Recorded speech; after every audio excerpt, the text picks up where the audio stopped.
bem? Começamos mais um Pode Tudo com a Daiane Pinesi, lembrando que todas as semanas eu trago para você informações sobre o mercado imobiliário.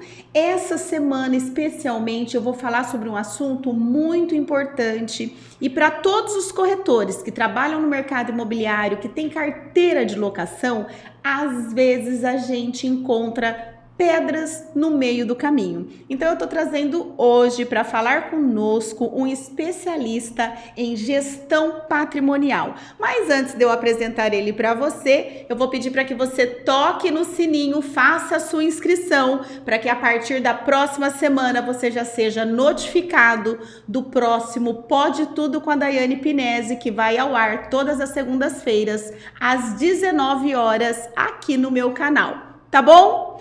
Hoje eu vou falar então com o Alessandro Paris. Tudo bem, Alessandro? Tudo ótimo, Daiane. Prazer imenso estar aqui para conversar com você. Prazer é meu em recebê-lo, tá bom? O Alessandro é proprietário da AP Smart Gestão Patrimonial, certo? Correto. E o nosso assunto hoje, gente, vai ser sobre condomínio, é isso? Exato. Um assunto polêmico que todas as imobiliárias e corretores que trabalham com carteira de locação, às vezes tem ali uma pedra realmente no meio do caminho e a gente não sabe falar 100% sobre esse assunto. Então eu quero que o especialista... Vamos lá, para começar, Alessandro, eu gostaria que você explicasse o que é um condomínio de um residencial, tanto horizontal quanto vertical. O que é o condomínio? Temos bastante objetivos. Condomínio é uma propriedade onde diferentes proprietários dividem o domínio daquilo, por isso que se chama condomínio, né? No nosso atual Código Civil, a gente tem a definição muito clara do que são condomínios edilícios. E esses condomínios edilícios, eles podem ser tanto verticais quanto horizontais. Condomínios edilícios, é isso? Condomínios edilícios. Primeira vez que eu ouço essa palavra, edilícios. O que isso significa? Significa que dentro daquele condomínio eu tenho proprietários que são proprietários de partes privativas, ou seja, uma residência ou uma unidade condominial, né, um apartamento. Certo. E todos esses proprietários dividem espaços comuns. Então, se a gente para falar sobre um condomínio vertical. Ok. Eu vou ter lá os proprietários das unidades verticais e esses proprietários vão dividir a academia, vão dividir a piscina, vão dividir todos os espaços comuns. Cada proprietário desse, além de ser proprietário da sua unidade privativa, tem uma pequena fração, como proprietário também, de toda a área comum do condomínio. Certo. O que está embutido numa despesa condominial? Essa pergunta é super interessante. Via de regra, todo condomínio, via de regra não, é obrigatório. Todo condomínio tem que ter a sua convenção condominial. A convenção é o documento máximo do condomínio. Okay. Quando uma construtora entrega um condomínio novinho, ninguém mora lá ainda, ela tem que ter alguns documentos a entregar a esses proprietários. Um desses documentos é a convenção condominial. Lá estão escritas todas as regras, direitos, deveres, tudo está descrito lá. Okay. E essa convenção condominial, ela fala que todas as despesas, né, de manutenção, conservação, segurança, são divididas entre todos os proprietários. Perfeito. E nessa convenção também vai estar escrito que, de que forma eu pago isso. Algumas convenções vão determinar... Vamos imaginar aqui que tem um condomínio com 200 unidades. Então, o valor total daquele condomínio vai ser dividido em 200 partes. Cada proprietário paga a sua parte em relação à manutenção, segurança, limpeza, todas as despesas que estão ali relacionadas. O que deixa um condomínio caro? Estou te fazendo essa pergunta porque assim, hoje, quando a gente chega num lugar, o humano, a mão de obra deixa o condomínio caro. Não, a quantidade de elevadores. Então assim, eu queria entender um pouco mais para eu poder explicar para o meu cliente. E outra coisa, às vezes existe assim aqueles... chavões, né? Condomínio caro, condomínio caro, condomínio caro. Mas não estamos vendo quais são os itens que não vou chamar que deixam caro, mas que agregam valor naquele produto. Entendi. Então, o que é que deixa um condomínio oneroso? Ninguém gosta de pagar taxa de condomínio. Ninguém Isso é uma... gosta, ninguém isso gosta. Mas assim, a taxa de condomínio, eu acho que é interessante a gente olhar ela de uma outra forma. É o que garante que aquele patrimônio que você investiu vai ser conservado e agregado. Perfeito. Tá? Então, o que compõe a taxa de condomínio, e aí posso falar com absoluta certeza que da experiência que a gente tem no mercado de São Paulo, 60% a 70% de uma taxa condominial tem a ver com o pagamento de colaboradores, sejam eles da segurança, limpeza, manutenção. Então, o gerente predial, por exemplo, o zelador, isso representa de 60% a 65%, às vezes quase 70% da taxa condominial. O restante está dividido ali entre contratos de manutenção de bomba, contratos de manutenção do portão, são os contratos que fazem com que tudo funcione num condomínio. Perfeito, perfeito. Outra coisa que eu gostaria que você explanasse para que a gente possa entender. Quais são as despesas ordinárias e quais são despesas extraordinárias, isso mesmo. Porque no condomínio, quando a gente pega lá o boleto do condomínio, vem descrito do meu lado esquerdo despesas ordinárias e despesas extraordinárias. Qual a diferença entre elas? As pessoas fazem muita confusão sobre isso. Despesas ordinárias são todas as despesas que eu preciso pagar mensalmente. Então eu tenho o salário dos meus colaboradores, sejam eles terceirizados ou próprios. Eu tenho que pagar o salário dos colaboradores. Um contrato de manutenção de portão, contrato de manutenção de elevadores, energia elétrica, água que vai ser utilizada na área comum. Todas essas constituem as despesas que são ditas ordinárias. E essas despesas, elas estão descritas na convenção e, via de regra, pelo menos nos nossos condomínios, uma vez por ano a gente tem que fazer uma previsão orçamentária. E aí eu vou dizer a todos, numa assembleia geral, quanto está previsto para ser gasto a cada mês. A partir do momento que eu fixo isso numa previsão orçamentária, este valor não pode mudar. O síndico, que é o responsável por fazer essa gestão, ele tem a responsabilidade de fazer com que a taxa ordinária siga homogênea ao longo de todos os meses. Não sabia.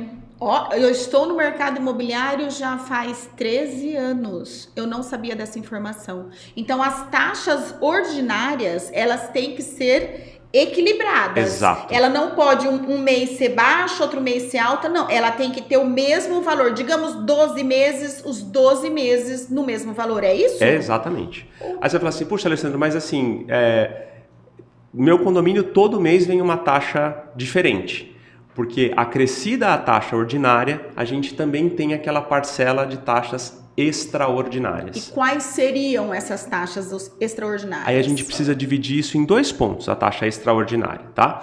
Por exemplo, o primeiro deles é fácil da gente entender. Condomínio é a casa da gente, né? Então, dentro da sua casa você vai ter lá a sua conta de energia, muitas vezes a sua conta de água também individualizada. O condomínio, para ele se movimentar, eu preciso também ter uma conta de energia que movimente as áreas comuns.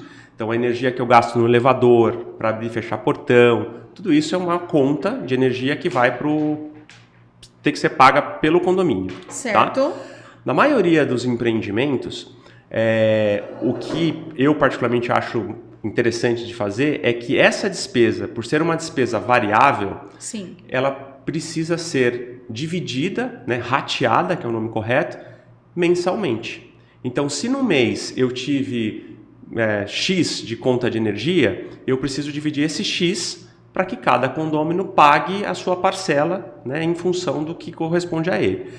A taxa de energia ela é variável mês a mês. Então, pode parecer um pouquinho contraditório com o que eu estou dizendo, porque eu disse anteriormente que as taxas ordinárias não mudam, e de fato não mudam. Mas, se a administração do condomínio, aprovada por sua assembleia, decide separar as taxas comuns, ordinárias, dessas variáveis, água, luz e gás, às vezes, aí sim eu posso ter uma variação, porque eu vou pegar o que eu gastei naquele mês e dividir exatamente cada centavo para cada um dos proprietários pagar. Entendi. Tá? Isso é uma parcela das contas variáveis. Além disso, a gente tem... todo condomínio, quando a gente recebe ele de maneira básica, né? Uhum. E é necessário, por exemplo, principalmente em condomínios maiores, eu investir em projetos de segurança, colocação de câmeras, a automação de portão, puxa, eu quero melhorar a minha academia, então eu quero colocar novos aparelhos. Okay. Isso são chamadas de capitais. Isso são taxas extraordinárias. Ai, Jesus, esse assunto, chamada de capital, daqui a pouco a gente vai entrar nesse assunto. Mas vamos lá, vamos devagar. Vamos lá. As taxas extraordinárias, elas sempre estão relacionadas ao patrimônio. Então, por exemplo, quando eu faço um projeto de segurança, as câmeras que eu estou comprando, elas integram o patrimônio daquele condomínio. Ok. E por ser patrimônio, ela está ligada ao seu patrimônio pessoal, à sua unidade. Então, as taxas extraordinárias devem ser pagas pelo proprietário. Porque se você comprou um apartamento e para investimento ou decidiu alugar aquele apartamento, as despesas ordinárias, que são o pagamento das suas dos salários dos seus colaboradores, das manutenções, tudo isso é pago por quem utiliza. Então, caberia ao inquilino o pagamento dessas taxas ordinárias. Ok. Agora, chamada de capital, rateios extraordinários agregam valor ao condomínio. E quando o inquilino vai embora, aquelas melhorias ficam para o proprietário. Perfeito. Então é justo que o proprietário pague por elas. Então eu posso dizer que as extraordinárias está ligado, por exemplo, a toda benfeitoria que vai se incorporar ao imóvel. Correto. Certo? Correto. Toda benfeitoria que se incorpora ao imóvel, eu posso chamar também, dar o nome de chamada de capital, porque vai ser um dinheiro que vai ser utilizado para fazer uma pintura na fachada externa, troca de um elevador, manutenção de uma caixa d'água, é isso? A manutenção da caixa d'água não, porque tudo que é Ai, manutenção... Tava indo tudo bem. Ai, tava indo tudo bem, fiz tudo errado. Tudo que se refere à manutenção, né? Se eu tiver que trocar a caixa d'água, por exemplo, aí não é uma manutenção, é uma troca para uma melhoria. Tá. Então, isso é extraordinário, isso agrega valor. Ok. Agora, lavar a caixa d'água. Lavar a caixa d'água é uma obrigação que precisa ser feita de tempos em tempos. Ok. E isso tem que estar dentro daquela previsão orçamentária que eu comentei com você. Entendi. Mas vamos lá, ó. Eu vou dar um exemplo, até a gente fez um bate-papo um pouquinho antes e eu comentei com ele, né? Teve uma vez que eu vendi um apartamento e mesmo eu tendo experiência já de corretagem, eu me esqueci de perguntar se tinha chamada de capital. O proprietário, eu fiz a venda, né, desse apartamento, mas quem acabou pagando a chamada de capital fui eu. Acho que eu paguei umas 8 parcelas a chamada de capital, porque o comprador falou que eu não o avisei de que estava tendo uma chamada de capital. Então, assim, eu não estou debatendo o caso em si, mas assim, são cuidados que nós, corretores, na hora da venda, na hora da locação, a gente tem que ter as informações na ponta da língua para poder orientar o cliente que está indo morar naquele imóvel, certo? Então, ficou claro aqui. Despesas ordinárias são as fixas, despesas extraordinárias eu vou chamar daquelas que vão ser feitas para incorporar no patrimônio do proprietário. Correto. Correto? Correto. Eu quero falar também sobre um outro assunto que sempre me dá dor de cabeça lá na imobiliária. Fundo de reserva. O que você me fala sobre fundo de reserva? Explica para mim. A pergunta assim, o que é fundo de reserva? Fundo de reserva é algo assim, na minha visão, algo extremamente importante e necessário para os condomínios.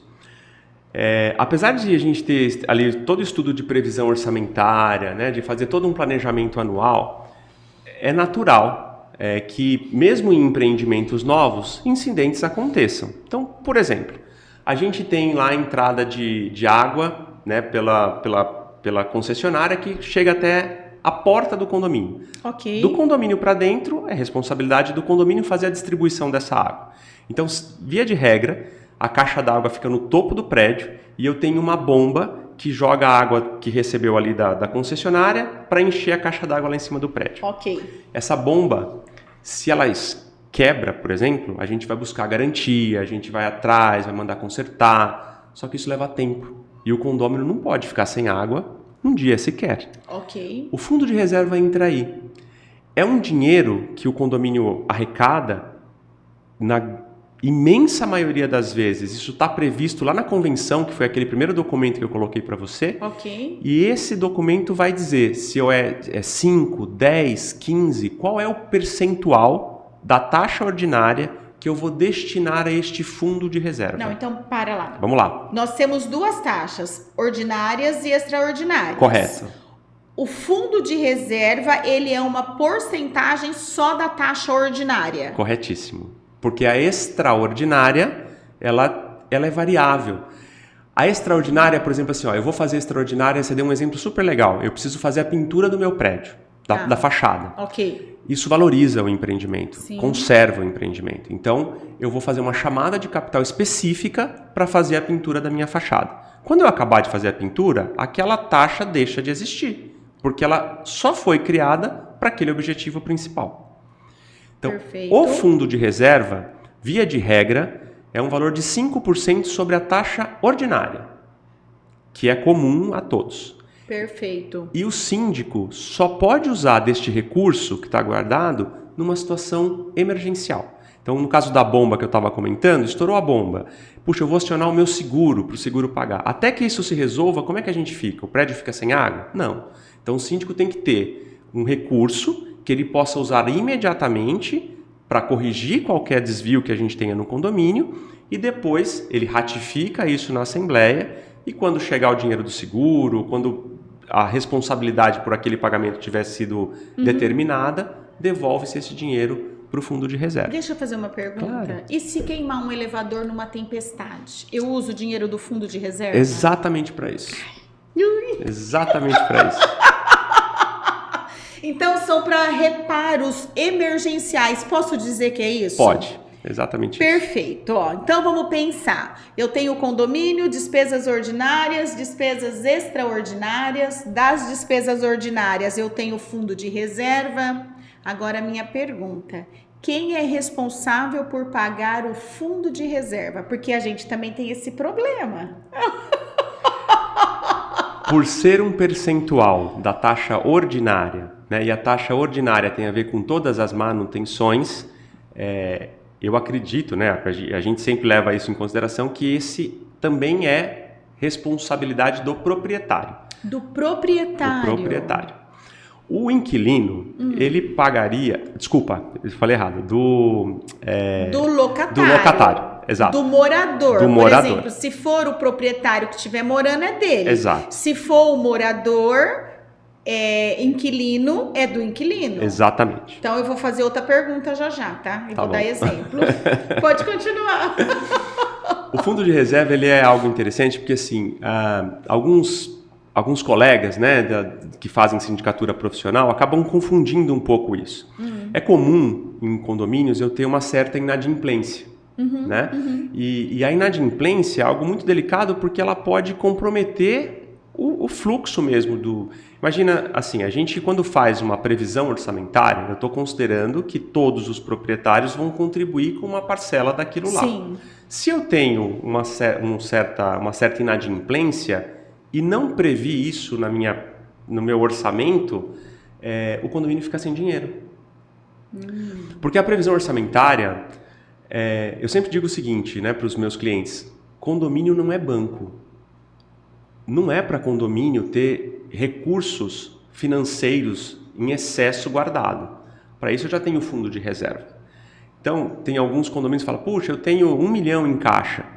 Na minha visão, isso é um erro administrativo, porque esse dinheiro não é do síndico, não é do conselho, é de cada um dos proprietários.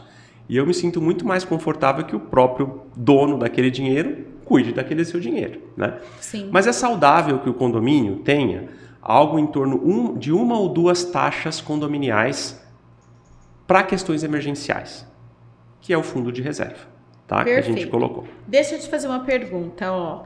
Eu já tive vários casos do inquilino falar assim, eu não vou pagar o fundo de reserva. Ou, não, eu vou pagar o fundo de reserva, só que quando eu sair do apartamento, eu quero um reembolso do fundo de reserva. Você acha correto? Dá muito pano para manga. Então tá? Por isso que eu tô te perguntando. É uma zona bem cinzenta nessa história. No meu entendimento, não. Porque é um recurso que é utilizado para as manutenções do dia a dia. A questão do elevador, por exemplo. Se você é o inquilino, quem está usando o elevador é você, né? Que está morando no dia a dia ali. Então, o fundo de reserva sendo usado para questões emergenciais, ele atende a essas emergências. Se eu não tenho um recurso para resolver o problema do meu elevador de maneira imediata, quem vai ser prejudicado não é o proprietário que alugou o empreendimento, é quem está morando. Sim. Então, nesse sentido, o fundo de reserva, na minha visão, tem que ser pago por quem está morando. Usufruindo do bem. Eu concordo com você, também é a minha visão, tá? Que quem tem que ser responsável pelo pagamento do fundo de reserva é a pessoa que estiver morando ou na casa ou no apartamento e estiver usufruindo do bem. Mas quer ver uma coisa? Mas quer ver uma coisa super interessante? Alguns empreendimentos acabam, depois de um certo tempo, tendo um volume de recurso expressivo dentro daquela conta de fundo de reserva. E aí que começa a dar confusão. Aí, por exemplo, os condôminos se organizam, chamam uma assembleia e falam assim, vamos fazer um investimento aqui, vamos fazer a reforma do salão de festa. A reforma do salão de festa é algo que vai agregar ao patrimônio do proprietário. Sim. E aí as pessoas decidem, por exemplo, usar o fundo de reserva para fazer isso. Então é aí que começam a gerar problemas. Sim. Nesse ponto, o inquilino também não deixa de ter razão. Porque se esse fundo foi utilizado para uma reforma que vai agregar valor ao meu patrimônio, puxa, não deveria ter sido pago por quem está morando. Então, mas aí vai depender da deliberação que foi feita em assembleia e da direção do condomínio em saber que o fundo de reserva ele é para essas despesas que são emergenciais. Certo. Deixa eu te fazer uma outra pergunta, porque é uma dúvida que eu também tenho.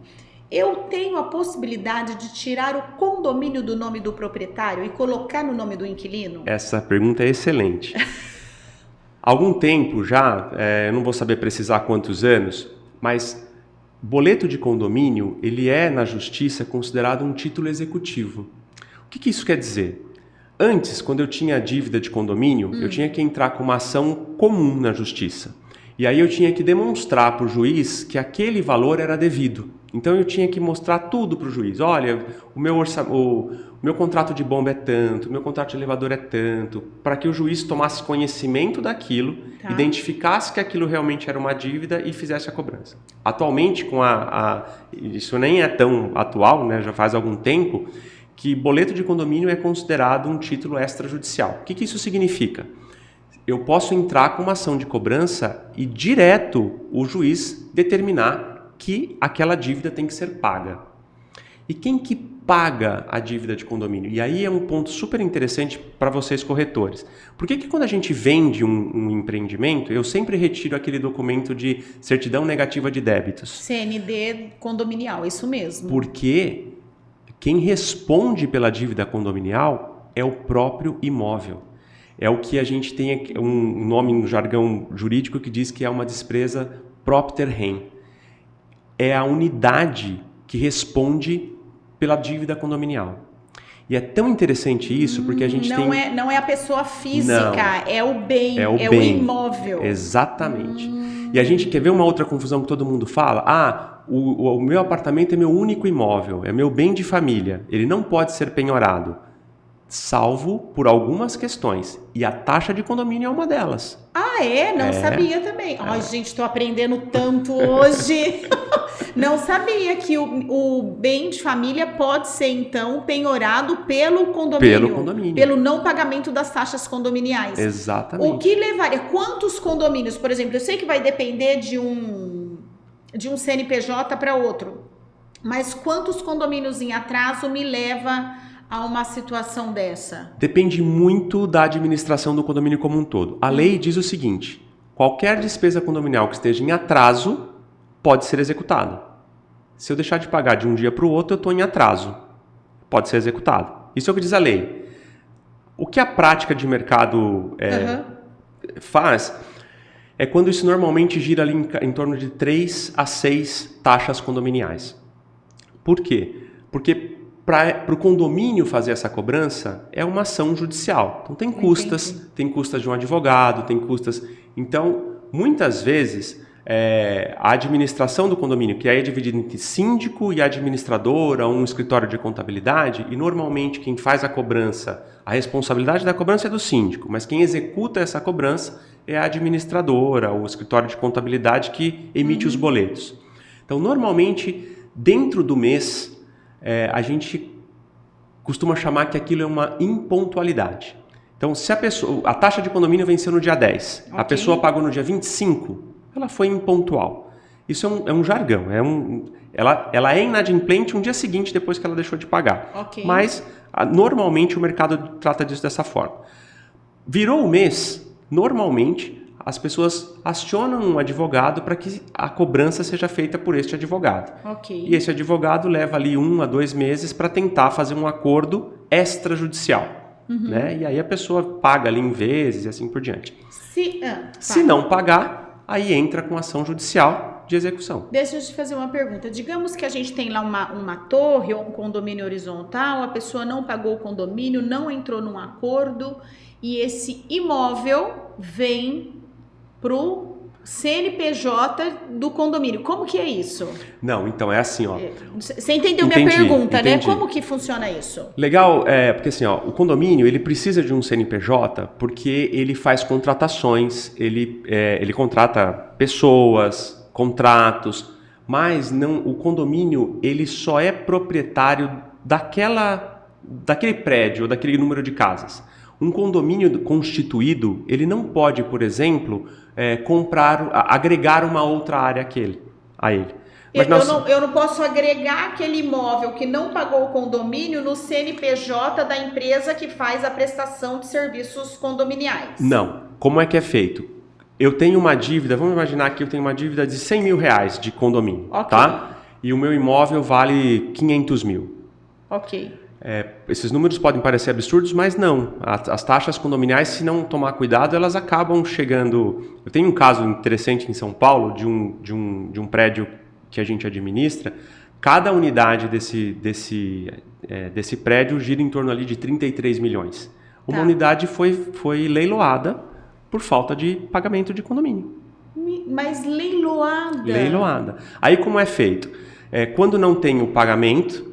O advogado do condomínio entra com uma ação e pede para que o juiz execute. Primeiro o juiz vai atrás do bem dos proprietários, e aí eu já respondo aquela pergunta sua. Pode passar o nome, a taxa de condomínio para o nome do inquilino? Não aconselho, em hipótese alguma, porque o inquilino não é o dono do imóvel, e é o imóvel que responde pelaquela dívida. Então, se o proprietário deixa de pagar a taxa de condomínio, independente de qual é o acordo que ele tenha feito com o inquilino dele, é o imóvel do proprietário que vai responder por isso. O inquilino, ele tem a responsabilidade de pagar o aluguel.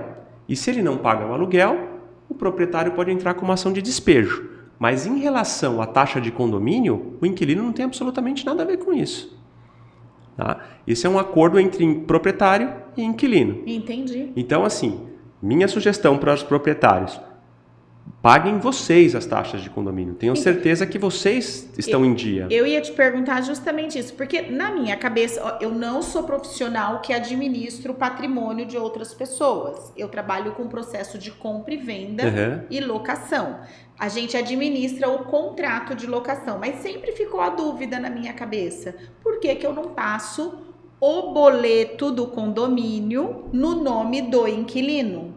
Então a resposta tá aí, porque quem responde pela dívida condominial, mesmo que o inquilino não pague, é o imóvel o qual ele está morando. Exatamente. Então, isso é uma situação que a gente tem que ficar muito atento. Exatamente. E o que você falou agora é que você sugere que o próprio proprietário pague o condomínio. Ele pode cobrar as taxas, mas que o inquilino pague para ele. Correto. Porque é a única forma dele saber que efetivamente Você os boletos estão pagos. sabe onde a gente enfrenta assim um pouco de dificuldade quando acontece casos como esses do proprietário assumir o pagamento do condomínio? E foi até um assunto assim, tô tocando nesses assuntos porque a gente vive, né? Uhum.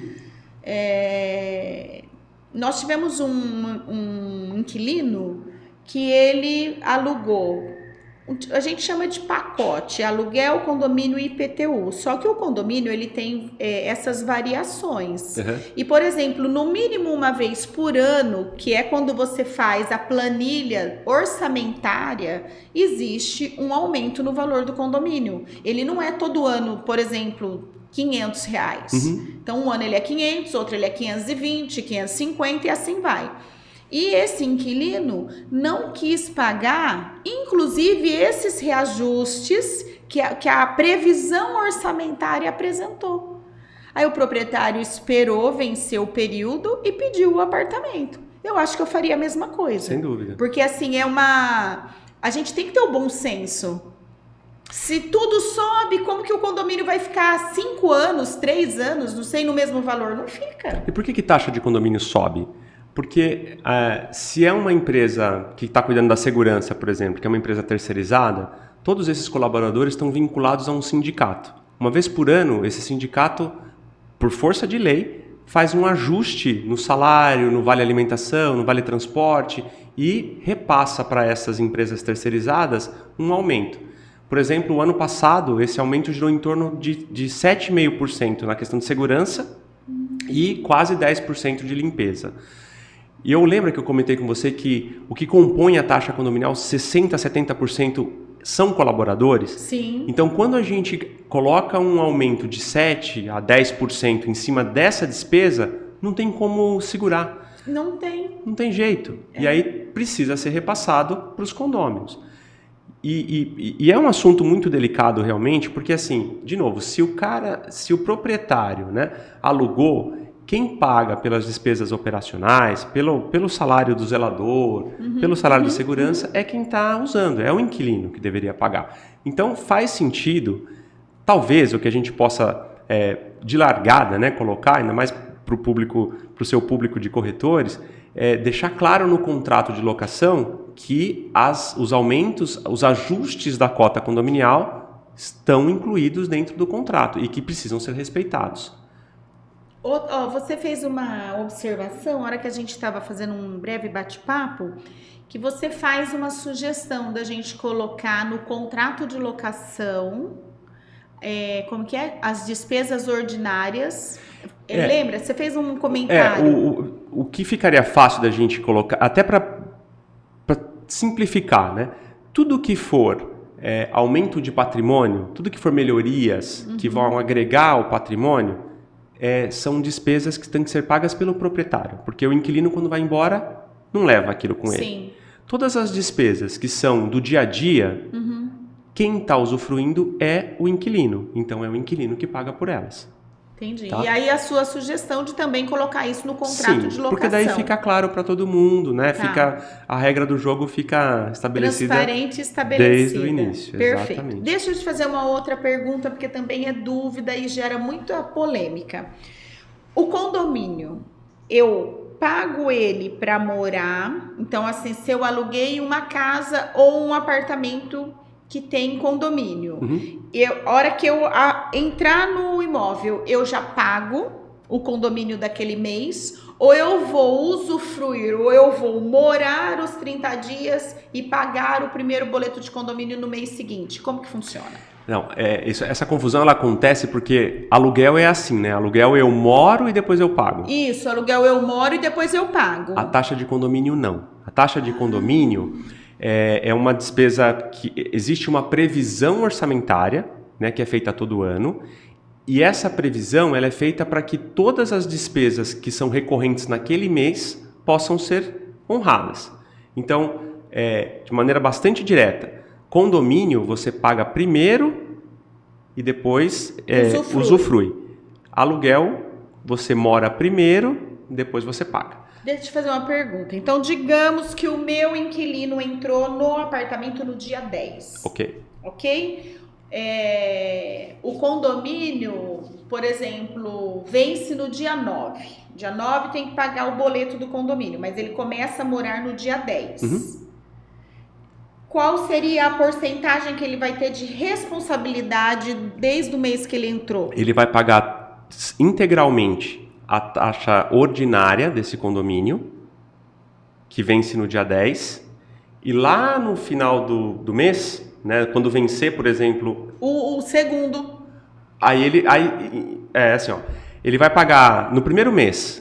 Agora, dia 9/9 de 2023, venceu o condomínio. O proprietário pagou. Ele entrou no dia 10. Ele entrou no dia 10. Então, aí no dia 10... Entendi o que você falou. A taxa de condomínio venceu no dia 9. E ele começa a morar no dia 10. Começou a morar no dia 10. Isso. A taxa de condomínio desse mês todo deveria ser paga por quem está morando. Então, assim, se ele entrou no dia 10, ele deveria restituir o valor da taxa ordinária que foi pago ali pelo proprietário. Tá? Então, de largada, ele já teria que pagar a taxa ordinária. Deixa eu dar um exemplo que vai ficar um pouco mais claro. Para ficar um pouco mais claro. Eu entendi, não sei se o público entendeu, mas vamos tentar deixar mais claro. Quando uma construtora entrega um edifício novo, eu não tenho ninguém morando ainda. Tá. Ele acabou de entregar. A primeira despesa que eu tenho é a taxa condominial. Então, antes da entrega, da festa toda que as incorporadoras fazem para entregar, já tem um grupo de pessoas trabalhando, já existe uma previsão orçamentária para aquele primeiro ano de condomínio. E vamos imaginar que um condomínio, a construtora fez ali a assembleia de instalação do condomínio no dia 1º do mês. No dia 10, normalmente, já tem um boleto de condomínio para a pessoa pagar. Valor integral. Valor integral. Se o condomínio for de R$1.000, no dia 10 daquele mês ele vai pagar os R$1.000. Então é sempre em cima da previsão. Exatamente. Não é o gasto do mês. Não. O gasto do mês, se tiver alguma variação para mais ou para menos, seriam as extraordinárias. As extraordinárias. E a previsão é por causa da previsão orçamentária que foi feito lá no começo do ano. Então a gente já... Porque até na minha cabeça clareou agora. Porque eu já sei quanto eu vou gastar. Eu sei quanto eu vou gastar jardinagem, bomba, portão, tudo isso eu já sei quanto que eu vou gastar. Porque já foi feita a previsão. Exatamente. Adorei essa ideia. Que na verdade não é ideia, né? É como nós deveríamos realizar o processo de cobrança do condomínio na prática. É isso aí. Mas é um assunto tão polêmico que até mesmo a gente erra. E acho que é até difícil para os proprietários, às vezes, ter essa consciência, essa noção, né? Então, normalmente, também, o que acontece é muito de negociação caso a caso. Eu acho que vale a pena para o corretor levar essa questão já para o proprietário. Porque o proprietário, né? E aí eu estou agora invadindo a tua área, mas certamente quando o proprietário chama um de vocês, ele confia, né? Ele está passando aquela... Ele espera que você... Então, não vejo que seja um grande problema algum essas coisas serem discutidas e faladas. Não, e a gente tem que discutir também, Alessandro, com o inquilino, porque o inquilino, ele sempre fala para nós, mas eu não usufruí do condomínio. Só que, pelo que você falou, e que para mim ficou muito claro, mesmo ele não tendo usufruído, já existe uma despesa ordinária incorporada àquela unidade. Exato. E se ele vai usufruir dela, essa despesa tem que ser de responsabilidade dele. Exato. Então, ele já entra pagando o condomínio. Exato. Ele não pode deixar para pagar no outro mês, porque aí ele fica sem pagar os primeiros dias. Exatamente. Se ele ficou 5 dias do mês no condomínio, ele vai pagar 5 dias da despesa ordinária. Correto. Perfeito. Na minha cabeça entrou muito bem essa informação, porque é uma dúvida que a gente sempre tem. E a gente tem que saber explicar para a pessoa que está indo morar naquele imóvel. Quem nunca morou em condomínio, é difícil, às vezes, entender algumas situações. Quer ver uma outra situação que a gente passa muito? A gente, lá em São Paulo, a gente é muito acionado por diferentes incorporadoras para ser a primeira administração de um condomínio. Então, eles entregaram um empreendimento e a gente é ali selecionado por elas para fazer essa primeira gestão. Quando um proprietário, não estou falando nem de inquilino, quando um proprietário já começa a morar, a receber aquela chave, ele já tem despesas que são inerentes. Então, por exemplo, ele fala assim, puxa, Alessandro, mas eu comprei, recebi as minhas chaves, mas eu só vou morar daqui a 4, 5 meses. Por que eu tenho que pagar água? Eu não moro, eu não gastei água. Por que eu tenho que pagar água? A concessionária de água, por exemplo, ela cobra pela disponibilidade da água, você usando ou não. Então, faz parte daquela cota condominial, aquele tipo de despesa. Porque se o proprietário não paga e o nível de inadimplência é tão grande que o condomínio não consegue arcar com as suas despesas, a concessionária vai lá e corta a água de todo mundo. Perfeito. Perfeito. Outra pergunta que eu acho que sempre nos pedem, né? Assim, eu posso participar da reunião condominial? Eu não sou proprietário do imóvel, mas eu aluguei e eu quero participar da reunião condominial. Pode? Não. Perfeito. Não. Por quê? Tá lá na nossa convenção também, tá? E aí também embasada pelo Código Civil. As deliberações em assembleia são feitas pelos proprietários. Então, a taxa ordinária, que quando a gente coloca ali, eu já falei, né, que é pago pelo inquilino, mas tudo que se refere à propriedade, ao imóvel, é definido por aquele que detém a propriedade, né? Posse e propriedade são coisas muito distintas, né? São coisas totalmente diferentes. Então, o proprietário, independente de estar morando ou não estar morando, por ser proprietário, decide as questões numa assembleia. O inquilino pode participar, salvo se ele tiver uma procuração do proprietário autorizando ele que entre e vote. O inquilino, aí é uma visão muito, muito pessoal. O inquilino ele pode participar das discussões, ele pode assistir à assembleia, só que ele não vai poder votar, porque o voto só é feito pelo proprietário ou então por aquele inquilino que tem a procuração do proprietário para fazer esse voto. E as convenções todas que eu já peguei falam também que só podem votar aquelas unidades que estão adimplentes. Aí eu concordo 100%. Eu concordo também. Porque senão chega uma pessoa lá que está devendo e quer votar. Aí ela não pode. Não pode, perfeito. Alessandro, no seu dia a dia... Gente, deixa eu só falar, porque o Alessandro eu importei ele, tá? O Alessandro não é aqui de Araçatuba. O Alessandro, a empresa dele está sediada na cidade de São Paulo. E acabou acontecendo da gente se conhecer por intermédio da Ana Paris. O Alessandro é irmão da Ana Paris. E ele tem essa empresa de gestão patrimonial na cidade de São Paulo. Mas condomínio é um assunto que a gente pode falar dele em qualquer lugar, porque todos os pontos que a gente está levantando aqui são os pontos pertinentes ao assunto condomínio, quando alguém chega com uma dúvida. Então, por exemplo, assim, no seu dia a dia, você faz a gestão, eu faço a locação ou a venda. Qual a principal dificuldade de você, gestor, quanto ao sistema condominial? Depende muito da idade do condomínio. E por quê? Porque condomínio é um organismo vivo, né? E ele, dependendo da idade dele, ele vai ter desafios que são diferentes para cada um de nós. Considerando um condomínio que já está implantado há algum tempo, que eu tenho ali quase todas as unidades já ocupadas, a gente tem alguns probleminhas que sempre chamam muito a atenção.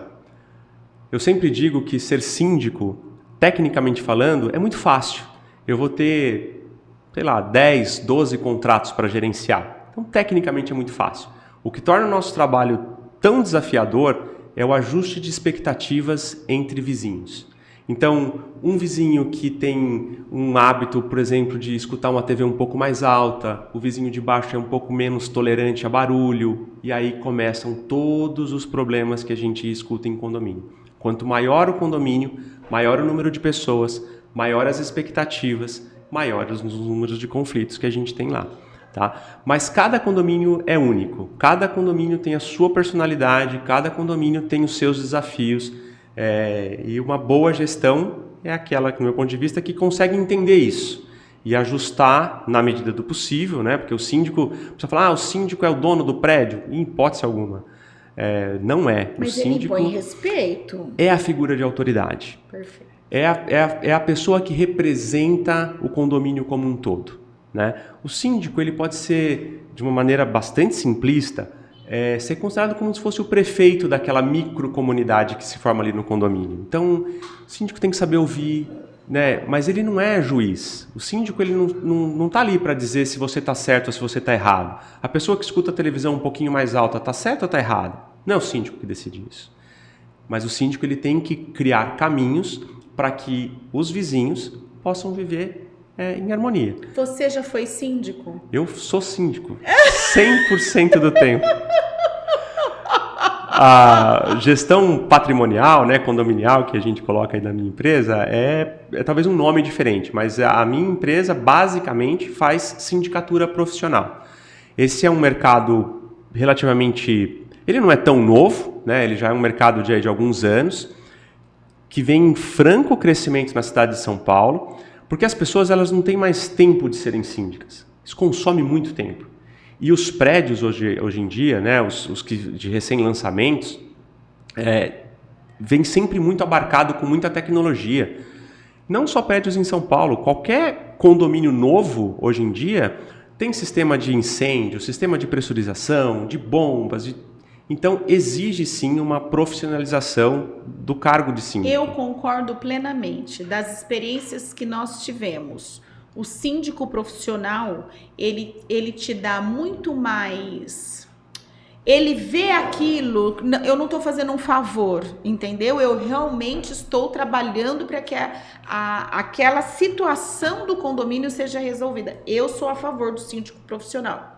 Continua, desculpa, eu te cortei. Não, mas é isso, essa situação. O síndico não é dono, mas ele é a figura de autoridade, com essa possibilidade, né, de sindicatura profissional. O síndico nem sempre mora no condomínio, e às vezes as pessoas também têm puxa, mas eu vou deixar um externo, se acontecer alguma coisa, então, eu ia te perguntar isso, digamos que deu qualquer imprevisto, a pessoa te liga? Não. Não.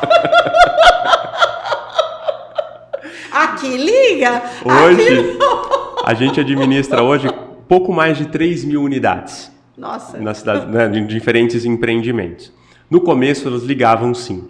Mas aí, à medida que a gente vai profissionalizando, né, que vai colocando processos, essas coisas elas ficam um pouco mais fáceis e rápidas de serem resolvidas. Porque se a pessoa ligar para mim... Eu sou totalmente incompetente, por exemplo, para fazer a manutenção de uma bomba que estourou, de um elevador que parou. Não sei fazer isso. O que eu sei fazer? Eu sei analisar um bom contrato, garantir que o meu prestador de serviço vai responder no SLA certo, né, no tempo de resposta certo. Então, toda portaria de prédio tem que ter ali um plano de contingência, que vai dizer para o porteiro assim, olha, puxa, parou o elevador, para quem que eu tenho que ligar? Primeiro ele vai ligar para a empresa que faz a manutenção do elevador, depois ele liga para o síndico. Porque é mais rápido. A empresa vai lá mais rápido. Então hoje nos meus empreendimentos, né, brincadeiras à parte, as pessoas obviamente que ligam e a gente está lá para responder, obviamente, mas a gente já coloca dentro dos empreendimentos esse processo. Então os colaboradores já sabem que esse plano de contingência está lá, os moradores já sabem a quem que eles têm que recorrer quando acontece alguma coisa, para que as coisas fluam mais rápido, né? Perfeito. Outra pergunta para ver como que funciona. Por exemplo, e a portaria remota? Legal. Você tem apartamentos com portaria remota? Temos. Portaria remota, eu acho que é uma tendência que vem colocando e ela vem...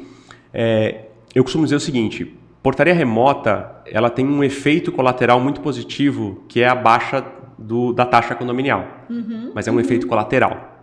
Na minha visão, portaria remota não é para todos os prédios. Prédios muito grandes não comportam. E quando eu digo muitos grandes, só para a gente ter uma noção, acima de 50 unidades, eu acho que fica um pouco difícil gerenciar a portaria remota. Mas ela é interessante porque ela traz mais segurança. O porteiro remoto, ele está num local que ele está o tempo todo sendo vigiado, então ele não vai dormir de madrugada, porque ele está sendo vigiado o tempo todo. A portaria convencional, e pessoal, isso é humanamente compreensível, né? 3, 4 horas da manhã, sem movimento algum, o colaborador, puxa, acontece. Por mais dedicado que ele seja, por mais cuidadoso que ele seja, acontece. E é nesse momento que eu fragilizo a segurança do meu empreendimento. Tá? Então, assim, eu sempre olho para a portaria remota como sendo algo de melhoria de processo de segurança. Mas, eu também tinha comentado anteriormente que 60% a 70% do custo é mão de obra. Sim. Quando eu coloco uma portaria remota, eu reduzo a quantidade de colaboradores que eu tenho ali na segurança. Então, eu tenho esse efeito de redução da taxa de condomínio também. Perfeito. Obviamente que precisa de investimento em infraestrutura. Eu preciso de câmeras, eu preciso de comunicadores, né? Então, e hoje também esse mercado é um mercado super pujante, que cada dia tem soluções novas e diferentes. Então, eu conheço prédios, por exemplo, com 200, 300 unidades que usam portaria remota, demoraram um pouco para se adaptar, mas que hoje funcionam super, super bem. Aqui em Araçatuba, nós temos residenciais de alto padrão com portaria remota, que a taxa de condomínio é bem inferior a prédios semelhantes com a presença ali do porteiro, né? Isso é fato, né? É fato. É fato. E o porteiro, todo o meu respeito a esse profissional. Assim, quem tiver curiosidade algum dia passar algumas horas dentro de uma portaria, vai ver que esses profissionais são mágicos. Eles são mágicos, encantadores. Incansáveis. Porque em uma hora, assim, ó, imagina a situação mais delicada para esse profissional é por volta ali de 7 a 10 horas da noite, onde todo mundo está pedindo pizza, comida japonesa, então é um monte de entrega chegando, é o portão que ele tem que abrir, é gente querendo sair, é gente interfonando, e eu tenho uma única pessoa para atender todo mundo. Esses profissionais são realmente fora de série. Alessandro, eu tenho um apartamento em São Paulo, né? E um dos porteiros, ele está lá há 35 anos. Aí eu estava lá com a minha filha, pertinho dele, né? Eu falei assim, você já viu muita gente entrar e sair aqui? Ele falou, olha, dona Daiane, nem te conto quantos. Mas o que me chama a atenção, eu não estou em São Paulo, né? Mas é o carinho dele com os proprietários dos imóveis, assim, de quando nós compramos. Eu não fico lá, eu fico aqui no interior, meus filhos que moram nesse apartamento, mas eles sabem, o proprietário chega, ele sabe, às vezes eu embico com o carro lá, ele sabe que sou eu, é muito engraçado. E eles passam a fazer parte da tua vida, porque aí é assim, a gente não tem tanta intimidade, mas você também não é tão distante, porque eles passam a fazer parte do seu dia a dia, é o que você falou, ele sabe se você vai receber remédio, quem é a sua secretária, quem é a pessoa, os seus filhos, quem são seus convidados, e essa atenção, né? Que quando muda, qualquer situação muda, eles também sinalizam o perigo. Eu já tive um caso em São Paulo, triste até, mas a gente tem dois tipos, né, de porteiros. Aqueles que são contratados pelo condomínio, e aí certamente o seu deve ser esse, já está há 35 anos lá. 35 anos certamente é um colaborador contratado diretamente pelo condomínio. É diferente daquele que é terceirizado, que também acaba criando esse laço, né, com o tempo. Mas esses que são do próprio condomínio, eles sabem exatamente qual é a rotina de um, qual é a rotina de outro. E eu tenho um exemplo lá em São Paulo que foi muito legal, porque assim, tinha um senhor que sempre saía com o cachorrinho num determinado horário. E naquele dia não saiu. E ele sabia tanto da rotina, de tudo, que ele ficou preocupado e interfonou. Quando interfonou, ninguém atendeu. Ele na hora subiu lá, o condomínio já era um senhor, tinha caído, estava desacordado. Caramba. E se não fosse a ação dele, dificilmente alguém, né, Poderia ter o pior percebido poderia ou ter poderia ter acontecido. acontecido o pior. Então tem várias situações. Eu converso com muito consultores de segurança também em São Paulo, né? Pessoas que têm bastante experiência com isso. Então é muito controverso também, porque existem consultores de segurança que falam o seguinte, que o porteiro ele precisa ser substituído a cada 2 anos. Por quê? Porque na visão da corrente, né, que seguem esses consultores de segurança, você não deve, a pessoa não pode conhecer tanto também a sua rotina. Então, prédios de altíssimo padrão, o tempo de que cada um passa naquela função ali de segurança é rotacionado, propositalmente. Ai, não sabia disso. Muito bom. Ana, já deu nosso horário? O papo tá bom, né? Eu adoro falar de economia. Ah, eu também adoro. Olha, foi muito bom, Alessandro. Acho que a gente já abordou vários assuntos. Vamos deixar um pouquinho guardado para uma próxima oportunidade. Com todo prazer. Quem sabe logo, logo o Alessandro também fazendo parte aqui em Araçatuba das empresas que fazem a gestão patrimonial aqui na nossa cidade, né? E muito obrigada. Se você quiser deixar um telefone de contato, sei lá, para conhecerem ou conversar com você, fique à vontade. Eu que agradeço. Tenho um carinho imenso aqui por Araçatuba, né? Há algum tempo já, até por causa da minha irmã que mora aqui, a gente vem com bastante frequência para cá. Por isso até que a ideia de trazer também a empresa para cá. Araçatuba é um polo... Bom, não preciso dizer para vocês, né? Vocês obviamente estão aqui, sabem disso, mas é um polo gigantesco aqui na cidade. Olha para o lado, você vê condomínio subindo, prédio subindo. Então a gente tem sim muita vontade de ficar um pouco mais próximo daqui. Nossas redes sociais estão aqui, então a PaySmart está no Instagram, também está no LinkedIn, podem acompanhar. Se alguém tiver alguma dúvida, quiser conversar comigo, vai ter um prazer imenso em poder conversar. Nosso e-mail é paris@paysmart.com.br e tem o meu telefone. Aqui. Tá ali. Aqui, o Instagram. Ótimo. Legal. E tem também... aqui a gente costuma fazer alguns videozinhos explicando o que é a sindicatura profissional, Legal. o que é alvenaria de... empreendimentos que são construídos com alvenaria estrutural, que é um problemaço também que a gente encontra aí de vez em quando. O que é a convenção, o que é regulamento interno. Então, tudo isso está ali nas nossas redes sociais e eu vou ter um prazer imenso em poder ajudar também quando vocês tiverem alguma coisa. Muito obrigado pelo seu tempo, viu? Eu agradeço, Alessandro. Muito obrigada por ter vindo, tá bom? E o Pode Tudo com a Daiane Pinese fica aqui. Terminamos com esse assunto maravilhoso, no qual eu aprendi bastante. O Alessandro me ensinou um monte de coisa hoje. Espero que você também tenha gostado. Até a próxima semana com mais novidades no Pode Tudo com a Daiane Pinese. Antes de você sair daí, toque de novo o sininho e cadastre-se para que você possa receber sempre em primeira mão a postagem do Pode Tudo com a Daiane Pinese. Tchau, tchau. Até logo.